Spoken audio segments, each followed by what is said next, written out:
Hey guys. Oh my gosh. I have such a good message. I hope I can do it justice and deliver it right.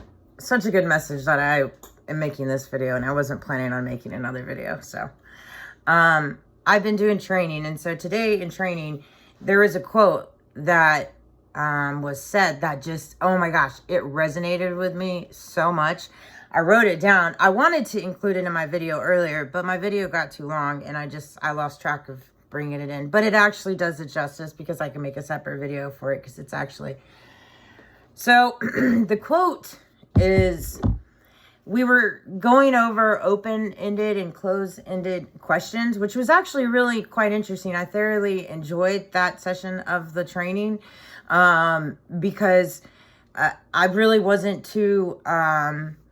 familiar with the difference between open-ended and closed-ended questions, and so it was really intriguing to kind of engage in that. And so that was where it all kind of stemmed from. But the quote is, the biggest communication problem is that we don't listen to understand, we listen to reply.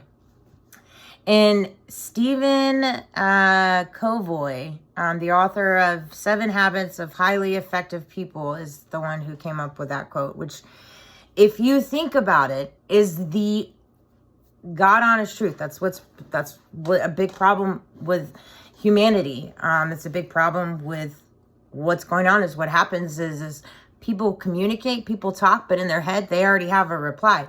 They're not really listening genuinely to the conversation because they're much more invested in themselves and what's going on in their brain versus actually genuinely listening to that person.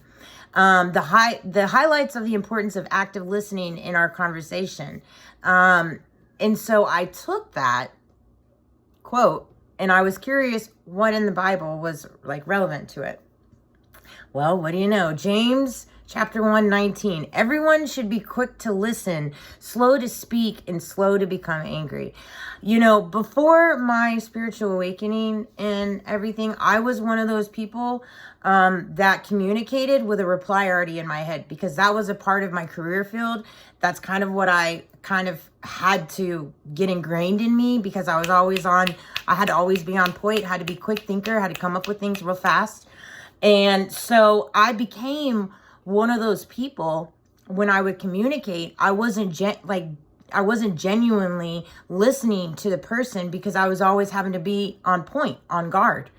And so it really is quite eye-opening when you really open your heart, your body, and your mind and soul and just recognize the difference and the true meaning of that quote. And once you start walking with God, it's as if it becomes a part of your nature to be patient and kind and loving and generous and forgiving and, go into conversations with just listening and having an open ear with not even thinking about a reply because you're genuinely engaged in the conversation. You genuinely care what this person is saying to you, and it just comes by second nature. See, when you're walking in your flesh and you're walking in the worldly things and the materialistic things, you're not in tuned with that side, that portion, that gift, because we all have the gifts. We have these gifts. It's a matter of honing in on the gifts and recognizing the gifts and being aware. You have to be aware of the things that you're doing. These aren't things that, you could go and just pray and say, hey, I want to be a better listener. I want to be a more genuine person. Like you have to go through the raw, go through the darkness, go through the healing of it. But I thought it was such a good quote because the problem with a lot of people is when you're in communication with each other, you already know what your reply is. You're not even truly engaged because we live in such a secular world where everybody is just so worried about themselves and not other people that they're not and it's not anything next to them, because it's just the way that society and the world has raised us to be. And that's why I have it on my heart, and it's a part of my calling and my purpose, because there's just there's so much more to life than having the reply.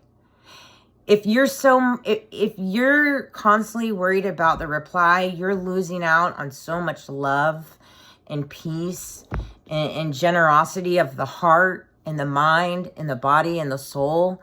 And everybody in the world is deserving of that, of a better life than living for a reply.